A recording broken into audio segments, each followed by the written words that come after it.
Bonsoir donc à toutes et tous. Eh bien, écoutez, très heureux de vous retrouver ce vendredi soir pour faire un nouveau point météo concernant l'évolution attendue pour ce week-end et on verra un petit peu ce qui est prévu également pour la semaine prochaine. Voilà, alors déjà, il va y avoir beaucoup de choses à dire dans ce point météo. Il risque d'être un petit peu plus long peut-être que d'habitude. Donc déjà, pour ce week-end, alors déjà actuellement, on est en vigilance orange pour les pluies et les orages, les pluies, les forts cumuls pluviométriques surtout, sur une partie de l'Occitanie et tout le Limousin, donc voilà, attention, dans les prochaines heures, tout au long de la nuit prochaine, sur, le Limousin, on peut avoir vraiment de grosses intensités pluvieuses, sous les orages, donc vers la Dordogne, le Périgord, la Haute-Vienne, grande prudence bien évidemment et ainsi qu'une partie de l'Occitanie. Donc voilà, et ce samedi, écoutez, on va rester alors la goutte froide qui était depuis quelques jours sur la Bretagne, elle va très temporairement descendre en plein sur le golfe de Gascogne pour cette journée de samedi et du coup, elle va vraiment influencer toutes les régions de l'ouest, vraiment les 2 tiers ouest et centre, du pays. Mais à l'avant, oui, parce que sous la goutte froide, ça tournicote, le flux tournicote, donc voilà, on a compris. Mais à l'avant, on va avoir une petite aspiration d'air plus doux, plus chaud, plus doux, c'est comme vous voulez, sur les régions de l'Est et du coup, ça va dynamiser l'instabilité. Donc, on va avoir plusieurs zones à surveiller. Donc déjà, la première, qui va sans doute donner des orages vraiment assez virulents, qui seront à surveiller, qui seront sans doute des orages forts, voire peut-être violents localement. Bon, j'ai du mal à utiliser le terme violent spécialement, mais pourquoi pas, pour ce samedi après-midi entre le Massif central et la Champagne ainsi que la Lorraine. Voilà, en passant par la Bourgogne-Franche-Comté. A priori, c'est là qu'on aura vraiment une intensité importante et là, on sera vraiment sur des vrais orages estivaux. Néanmoins, nonobstant, le nord-ouest ne sera pas non plus épargné par les très fortes averses qui pourraient localement, là aussi, virer à l'orage. Alors là, on sera plus sous des averses orageuses que des vrais orages estivaux, bien sûr.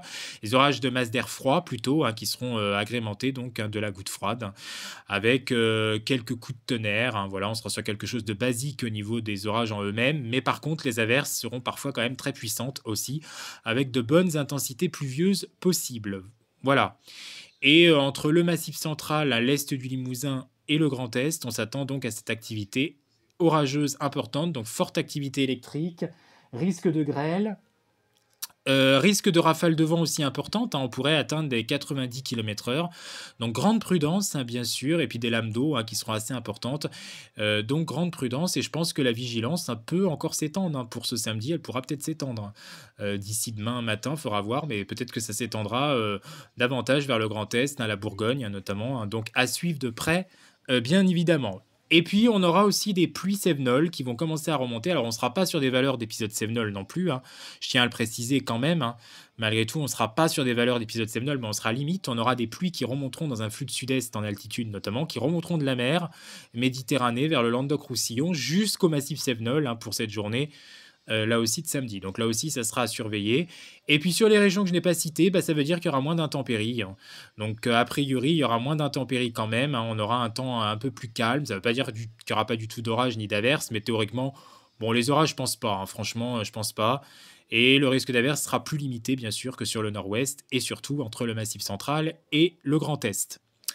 Donc, dans la soirée, la goutte froide va de nouveau remonter sur la Bretagne. C'est dingue, ça fait que ça finalement, ça fait des va-et-vient. C'est vraiment une véritable toupie, c'est ce que je vous disais avant-hier dans mon dernier point météo. Donc, ça va remonter sur la Bretagne à 1005 hectopascales et donc les précipitations auront tendance à gagner peut-être aussi les frontières du nord-est pour la soirée de samedi à dimanche, et ça va gagner aussi vers la vallée du Rhône. Donc progressivement, ça va être toute la région Rhône-Alpes qui va être touchée.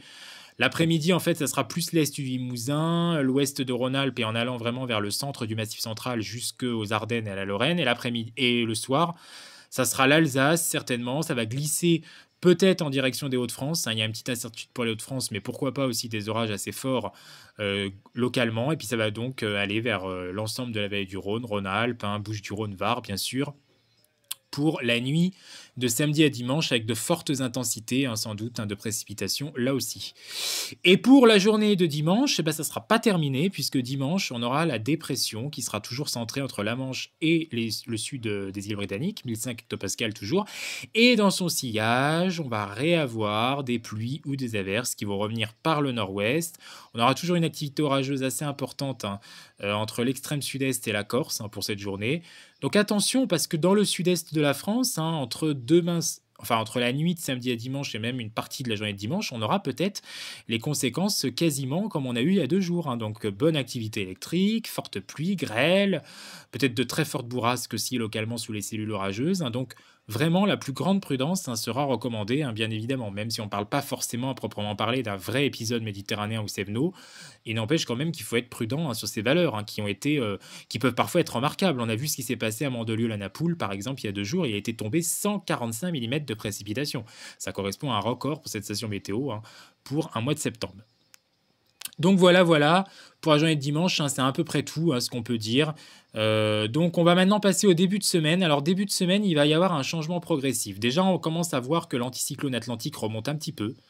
Voilà, donc ça veut dire que globalement, s'il remonte, c'est un signe de changement de flux et que le flux a tendance à prendre un peu plus une courbure nordique. Et ça commencera un petit peu à se voir déjà pour lundi, avec des averses qui resteront encore très fréquentes sur un bon quart nord-est de la France, alors qu'on commencera à être peut-être un petit peu plus influencé par les hautes pressions par le sud-ouest. Donc entre Nouvelle-Aquitaine, Occitanie, on sera plus influencé là par les hautes pressions pour cette journée de lundi que sur le reste du pays. Même le sud-est ne sera pas encore vraiment influencé. Et ça sera un flux nord-ouest, donc légère baisse des températures qui commencera et encore un régime, on peut quasiment dire, de giboulée sur un large quart nord-est pour cette journée de lundi. Ensuite, petit à petit, on commencera quand même à voir un petit peu plus l'Atlantique être éventuellement sous cet anticyclone. Donc entre la Bretagne et l'Occitanie, des pressions qui remontent un petit peu. Ailleurs, c'est pas encore terrible, c'est toujours un peu faiblement dépressionnaire, avec encore ces quelques averses qui seront possibles. Et le complexe en lui-même qui est un petit peu plus présent vers l'Italie, on le voit. Ou vers la Corse, la Sardaigne aussi. Donc pour mardi, écoutez, mardi, a priori, si on en croit GFS, on aura une situation un peu plus anticyclonique. Alors on voit quand même une énorme dépression entre l'Islande, une partie de la Scandinavie et le nord des îles britanniques. C'est assez beau, là ça veut vraiment dire que l'automne petit à petit quand même s'installe finalement. Mais on voit que sur la France, on sera un peu dans un flux d'ouest-nord-ouest. C'est un petit peu hésitant encore au niveau du flux, mais bon, les températures tentent quand même à baisser de plus en plus, et on aura un temps un peu plus sec. Alors ça ne veut pas dire forcément qu'il n'y aura plus du tout d'averses, il pourra y avoir ça et là une ondée, mais par rapport à ce qu'on aura connu bien sûr lundi et surtout pour ce week-end, ça n'aura rien à voir, on sera plus dans des valeurs bien sûr de situation vraiment d'intempéries exceptionnelles. Je tiens aussi à dire qu'on a d'ailleurs un énorme anticyclone sur le Groenland, 1040 hectopascales, ça pour petite info aussi, c'est des pressions très élevées de ce côté-là. Donc voilà, et ensuite pour la journée, alors on voit que mardi ça prend de la place, la dépression quand même vers l'extrême nord de l'Europe, et mercredi, vous voyez que globalement si on suit GFS, on pourrait avoir un petit affaiblissement de l'anticyclone avec des pressions en dessous de 1015 hectopascales qui pourraient être possibles entre la Normandie et les frontières du nord-est en passant par le bassin parisien et les Hauts-de-France, donc peut-être le retour d'un peu d'humidité, quelques averses de nouveau, alors qu'ailleurs on restera sur des pressions faiblement anticyclonique. En fait, ça veut dire qu'on aura grosso modo une sorte de dorsale anticyclonique. C'est un prolongement de la zone de haute pression, un étalement entre guillemets. L'anticyclone étale son bras un petit peu finalement sur notre pays. Voilà. Pour la journée de mercredi, on peut dire que c'est un peu près ce qui semble se dégager. Et puis après, ça commence quand même à être de nouveau un petit peu plus dépressionnaire sur un tiers nord. Et donc jeudi, ça semble se confirmer. Jeudi, vous allez voir. Oui, voilà, jeudi, on sera sous l'influence d'un temps plus nordique. Et puis surtout, donc nettement plus frais et plus humide aussi. Donc peut-être même le retour de quelques flocons sur les Alpes et les Pyrénées à moins de 2000 mètres d'altitude. Il y a d'ailleurs certains scénarios qui voient même le retour de quelques gelées dans le nord-est. Enfin, à l'arrivée des premières gelées automnales dans le nord-est. Bon, ça, je suis un petit peu plus dubitatif, je ne sais pas trop.